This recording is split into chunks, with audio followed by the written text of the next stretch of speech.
As authorities investigate the motives behind Sunday's mass shooting here at Bondi Beach, details are emerging about the younger of the two gunmen, who was investigated by Australia's domestic intelligence agency ASIO for his ties to an Islamic State terrorism cell.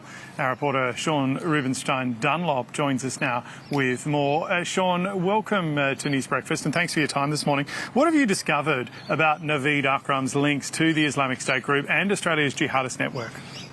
Well, we've discovered that Naveed Akram, the 24-year-old gunman who survived the shooting and is under police guard in a coma in hospital, had strong links to a network of Islamic State members and supporters in Sydney. We know that ASIO investigated Naveed Akram back in 2019. He came to their attention because of his connections to an Islamic State terrorism cell. Police raided members of that cell back in July 2019, more than 6 years ago. And as a result of those investigations, started looking at him because of his associations with some Islamic State terrorists.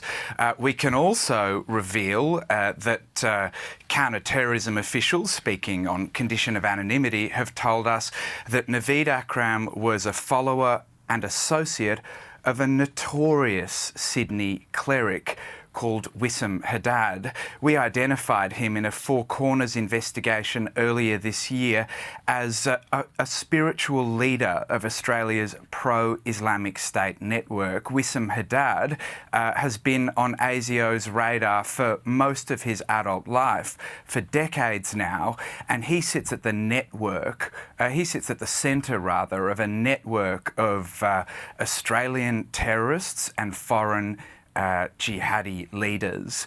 We know that Naveed Akram was a worshipper at Wisam Haddad's controversial and radical Sydney Prayer Centre, Madina Dawah Centre in Bankstown. We've been told by our sources that Naveed Akram was also active in Wisam Haddad's street preaching organisation, Dawah Van. Now, we revealed in our ABC investigation this year that Dawah Van was receiving government tax concessions while radicalising young Australians on the streets of Sydney, and it had its charity status revoked because of that. So investigators are looking closely at Naveed Akram's ties now, and Wisam Haddad himself, through a lawyer, says he vehemently denies any knowledge of or connection to these shootings.